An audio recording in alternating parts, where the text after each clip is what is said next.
Mes amis Sagittaires, bonjour et bienvenue sur la chaîne Tarot à Merveille.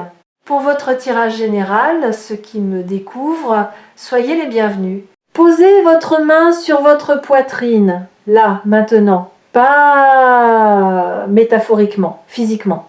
Posez votre paume à plat sur votre sternum et sentez le battement.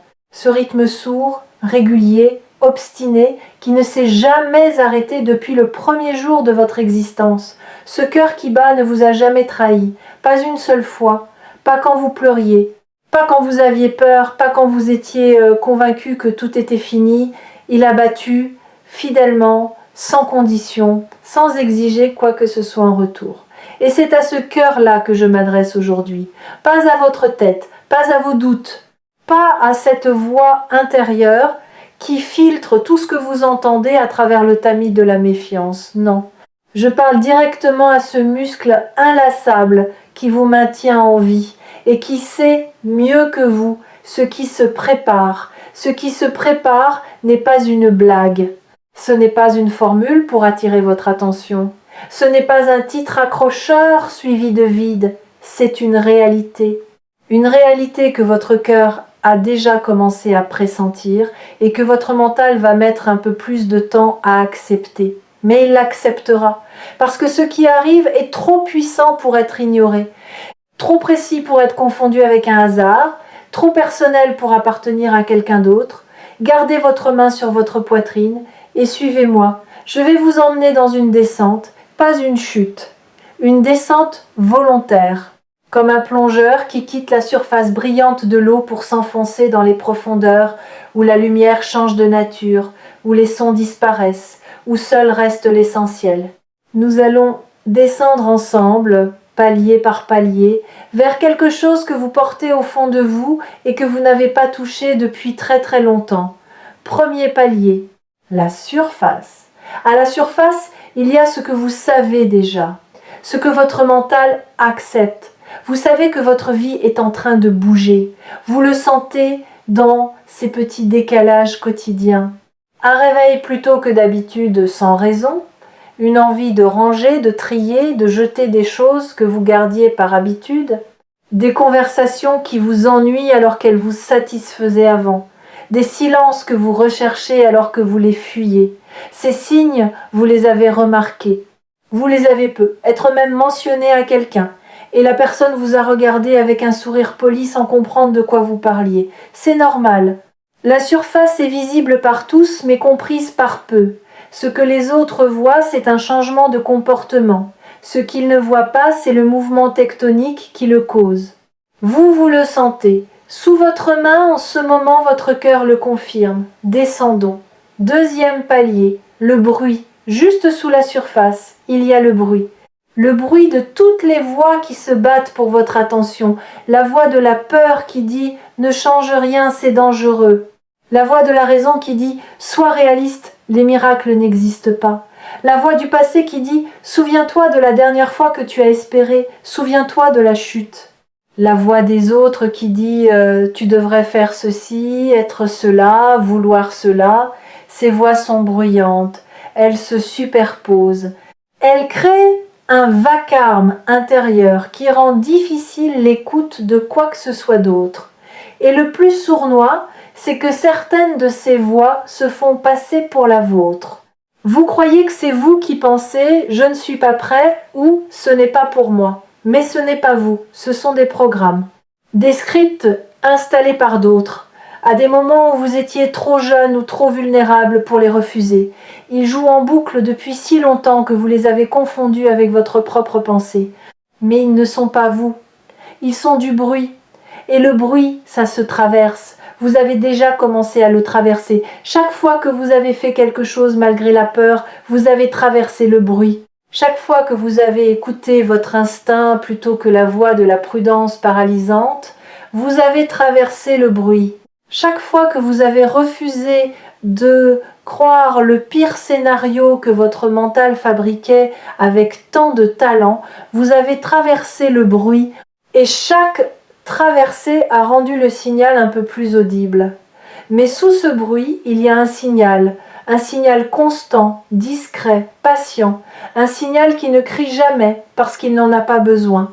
Il sait que tôt ou tard, vous descendrez assez profondément pour l'entendre. Et aujourd'hui, c'est ce jour-là. Pour descendre au palier suivant, vous devez faire quelque chose de simple mais de radical. Accepter que vous ne savez pas ce qui arrive. Que votre mental, avec toute sa puissance de calcul, est incapable de prédire ce qui se prépare. Et que cette incapacité n'est pas une faiblesse, c'est une porte. La porte vers un mode de connaissance différent, plus ancien, plus fiable, le mode du cœur, le mode de l'intuition, le mode de cette intelligence silencieuse qui sait sans pouvoir expliquer comment elle sait. Troisième palier, la mémoire du corps. Nous sommes maintenant en dessous du bruit, et ici les choses deviennent plus intimes. Votre corps porte une mémoire que votre esprit a oubliée. Des sensations stockées dans vos muscles, dans vos os, dans les replis de votre chair.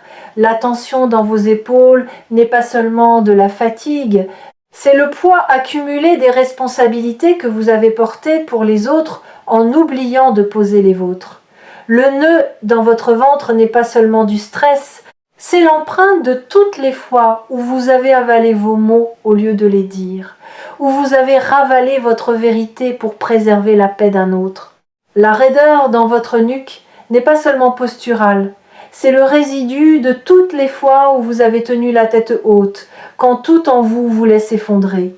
Votre corps est un livre d'histoire, et la tempête qui se prépare va tourner les pages, pas en effaçant ce qui est écrit, en ajoutant un nouveau chapitre, un chapitre où le corps apprend autre chose que la résistance, où il apprend le relâchement, la douceur, le droit au repos, le droit de ne pas être en alerte permanente, le droit de ressentir du plaisir sans le mériter par la souffrance. Vous avez peu être remarqué que votre corps vous envoie des signaux différents depuis quelque temps, des envies nouvelles, de mouvement, de nature, de contact, de nourriture différente, d'eau, beaucoup d'eau, comme s'il se nettoyait de l'intérieur, comme s'il préparait le terrain pour accueillir une énergie qu'il n'a pas portée depuis longtemps, l'énergie de la joie sans condition, de la présence sans anxiété, de la vie vécue dans le corps plutôt que dans la tête.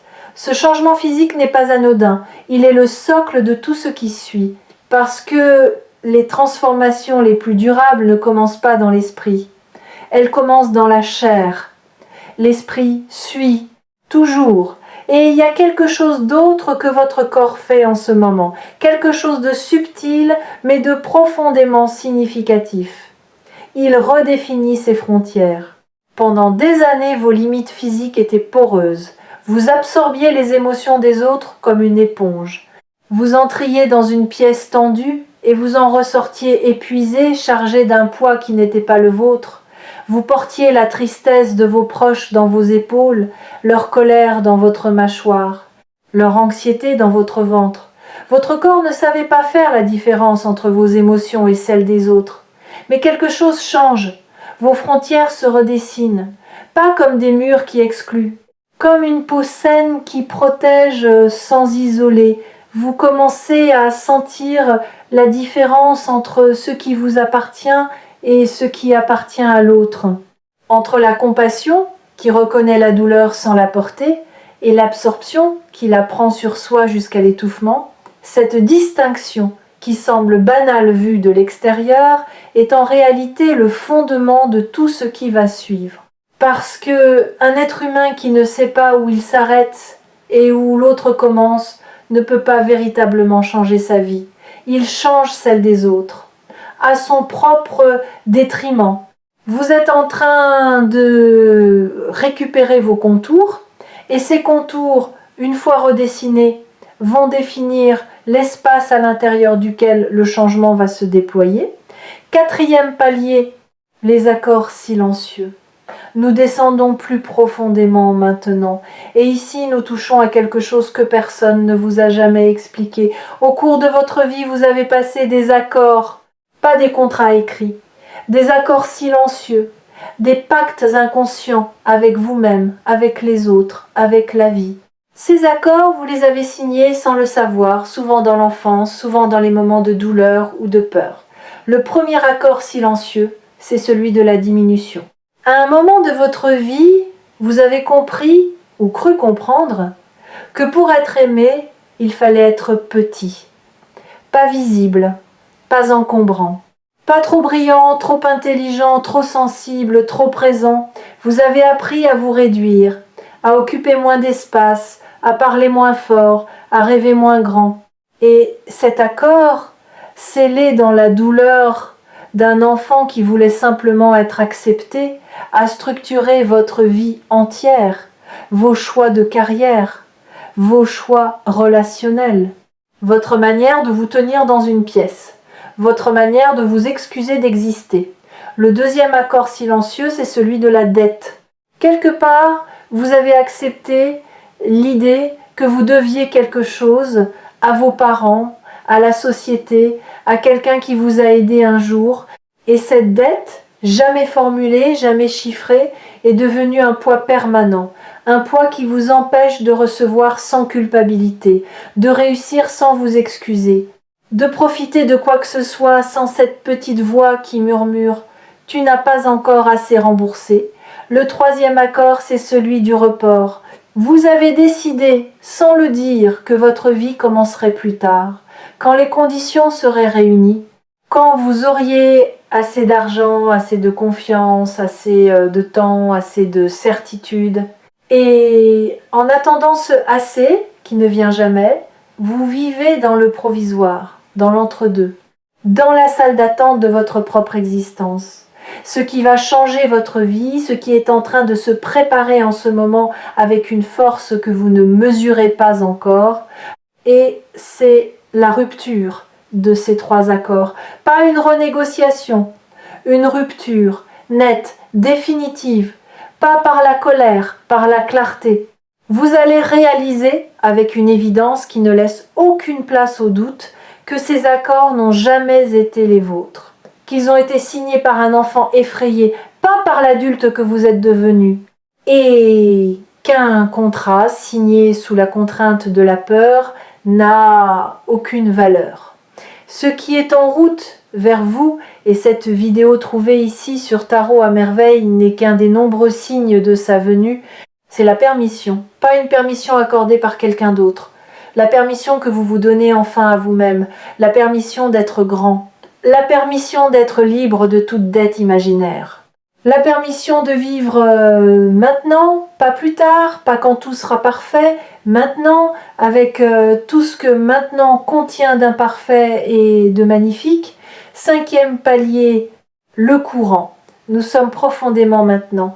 Et ici, il n'y a plus de mots. Il y a un courant. Sentez-le. Sous votre main, votre cœur bat un peu différemment.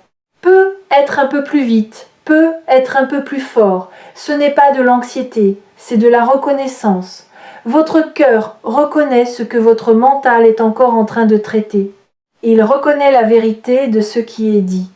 Et il y répond comme un instrument qui résonne quand la bonne note est jouée à proximité. Ce courant, c'est le mouvement de votre vie qui se réaligne. Pas un réalignement brutal, chirurgical, un réalignement organique, comme une rivière qui retrouve son lit originel après des années de détournement artificiel. Vous avez été détourné par les circonstances, par les choix des autres, par vos propres choix faits depuis la peur plutôt que depuis la vérité. Et maintenant l'eau revient, elle revient vers le chemin qui a toujours été le sien, votre chemin. Ce chemin ne ressemble à celui de personne d'autre, c'est le vôtre. Taillé dans la roche de votre propre expérience, creusé par vos propres larmes, élargi par vos propres joies. Il n'a pas de modèle, pas de précédent, pas de carte tracée par quelqu'un qui serait passé avant vous. Vous êtes le premier à marcher ce chemin. Et cette solitude-là n'est pas de l'isolement, c'est de la singularité. C'est le privilège rare et vertigineux d'être le créateur de sa propre route. Il y a quelque chose que vous devez savoir sur cette route. Elle ne sera pas droite, elle ne sera pas logique. Elle ne suivra pas le plan que votre mental voudrait lui imposer.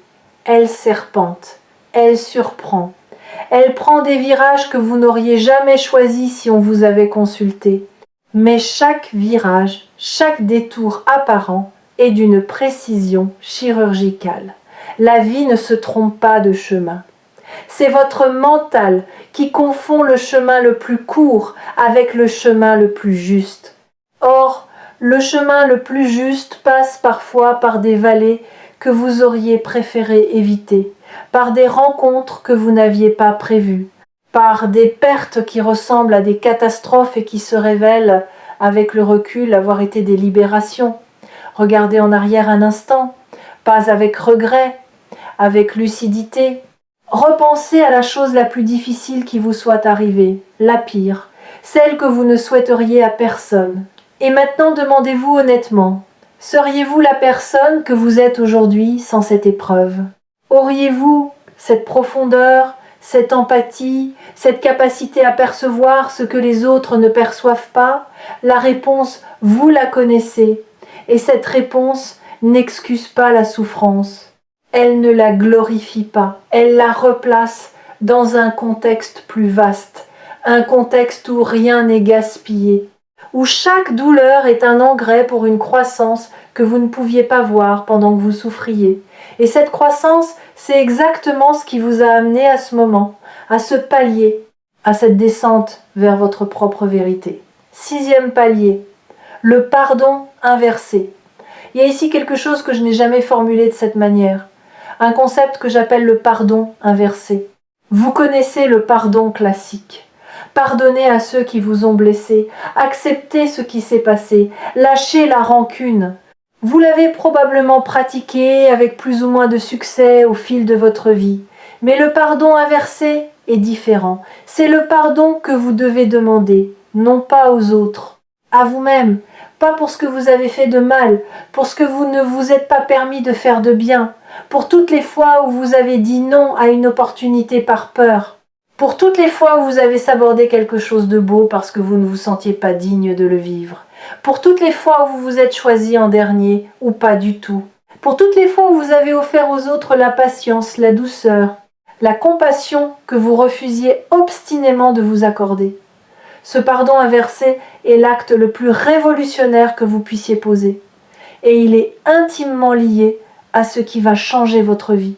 Parce que tant que vous ne vous êtes pas pardonné de vous être maltraité, vous continuerez inconsciemment à accepter la maltraitance, à la reproduire, à la chercher même parce qu'elle confirme la croyance profonde que c'est ce que vous méritez. Alors faisons-le maintenant, ensemble. Dans le silence de cette plongée, dites-vous mentalement ou à voix haute si vous êtes seul, je me pardonne de ne pas m'être choisi quand j'en avais besoin. Je me pardonne d'avoir traité les autres avec plus de douceur que je ne me suis traité moi-même. Je me pardonne d'avoir cru que je devais gagner le droit d'être heureux. Ce n'est pas une formule magique, ce sont des mots qui déverrouillent comme une clé dans une serrure rouillée. La porte ne s'ouvre peu, être pas immédiatement. Peut être qu'il faudra tourner plusieurs fois, peut être qu'il faudra revenir demain et après-demain et le jour suivant. Mais la serrure a reçu la clé. Et une serrure qui a reçu sa clé finit toujours par céder. Quand cette porte s'ouvrira, ce qui se trouve derrière vous submergera d'une tendresse que vous n'êtes pas habitué à recevoir. Une tendresse venant de vous-même, dirigée vers vous-même. Et c'est cette tendresse intérieure, cette bienveillance enfin tournée vers l'intérieur au lieu d'être exclusivement tournée vers les autres, qui est le carburant du changement qui vient. Sans elle, le changement reste en surface. Avec elle, il pénètre jusque dans les fondations. Le changement qui arrive va briser cette boucle, pas par magie, par saturation. Vous avez atteint le point où la douleur de rester identique dépasse la peur de changer. Et ce point de basculement est le plus puissant qui existe dans l'expérience humaine. Parce qu'il est irréversible. Une fois que vous l'avez franchi, vous ne pouvez pas revenir en arrière. Vous ne pouvez pas savoir ce que vous savez maintenant. Vous ne pouvez pas sentir ce que vous ressentez. La porte s'est ouverte dans un seul sens. Et devant vous, il n'y a pas le vide, il y a l'espace. votre espace. 7e palier, le fond. Nous y sommes au fond.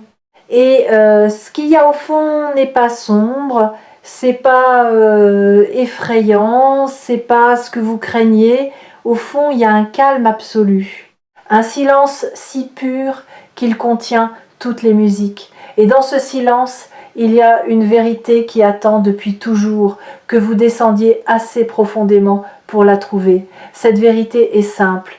Si simple qu'elle en devient presque impossible à croire, la voici. Vous n'avez jamais été le problème. Jamais. Pas une seule fois dans votre vie, vous n'avez été le problème.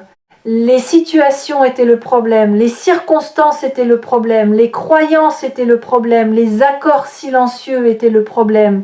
Mais vous, l'être humain qui bat sous votre main en ce moment, vous n'avez jamais été le problème. Vous avez été la solution qui s'ignorait. Laissez cette vérité descendre. Pas dans votre tête, dans vos os, dans votre sang, dans chaque cellule de votre corps qui a porté pendant des années le poids d'une culpabilité qui ne lui appartenait pas. Vous n'étiez pas le problème. Et maintenant que vous le savez, maintenant que cette connaissance est ancrée dans votre chair, tout peut changer, tout va changer. Non pas parce que les circonstances vont miraculeusement se transformer, mais parce que vous, face aux circonstances, serez quelqu'un d'autre, quelqu'un qui sait, quelqu'un qui n'a plus besoin de se justifier d'exister, quelqu'un qui occupe sa place, toute sa place, sans s'excuser et sans se diminuer. Les habitués de Tarot à merveille reconnaîtront dans ce message l'écho d'une vérité qu'ils sentaient monter depuis plusieurs lectures. Un fil conducteur qui se tisse de vidéo en vidéo, de message en message, et qui dessine lentement le contour d'une libération. Cette libération n'est pas à venir, elle est en cours. Maintenant, dans votre poitrine, sous votre main, remontons maintenant, lentement, palier par palier, remenons avec nous ce que nous avons trouvé au fond, cette vérité, ce calme, cette certitude nouvelle. Quand vous atteindrez la surface, le monde n'aura pas changé, les mêmes personnes seront là, les mêmes situations vous attendront, mais vous les verrez avec des yeux lavés par la profondeur, des yeux qui ne cherchent plus à fuir, à contrôler, à anticiper chaque menace, des yeux qui regardent la vie en face et qui disent « Je suis là, entièrement là, et je suis prêt ».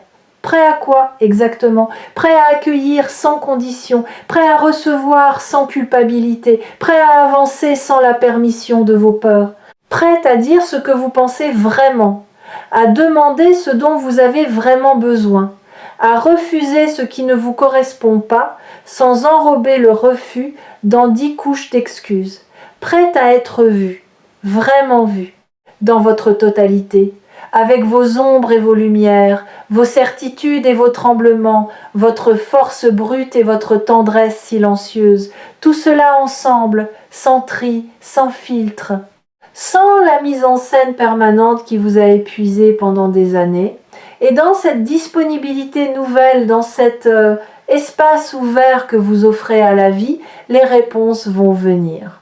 Les personnes justes vont apparaître, les décisions vont se clarifier, non pas parce que vous les forcez, parce que vous cessez de les empêcher. Il y a une nuance immense entre créer le changement et cesser de bloquer le changement. Et ce que vous faites en ce moment, c'est lever les barrages. L'eau sait où aller, elle l'a toujours su. Votre seul travail est de ne plus lui barrer la route. Ce qui va changer votre vie ne ressemblera pas à un tremblement de terre. Cela ressemblera plutôt au moment où quelqu'un allume la lumière dans une pièce où vous cherchiez à tâtons depuis des années. Le même espace, les mêmes objets, mais soudain tout est visible, tout est clair. Et vous réalisez que ce que vous cherchiez était juste là, à portée de main, depuis le début. Retirez votre main de votre poitrine maintenant, doucement, et remarquez ce qui reste. La chaleur, l'empreinte, la connexion que vous venez d'établir avec votre propre cœur. Cette connexion ne se brisera pas quand la vidéo se terminera. Elle est là pour rester. Parce que ce que vous avez touché au fond de cette plongée, aucune vague de surface ne peut l'atteindre. C'est le roc sur lequel votre nouvelle vie va se construire. Ce n'est pas une blague, ce n'est pas une métaphore. C'est le moment le plus sérieux et le plus lumineux de votre parcours récent. Et Tarot à merveille est honoré d'avoir pu vous accompagner dans cette descente et surtout dans cette remontée. Vous êtes remonté et vous n'êtes plus le même. Bienvenue dans ce qui suit.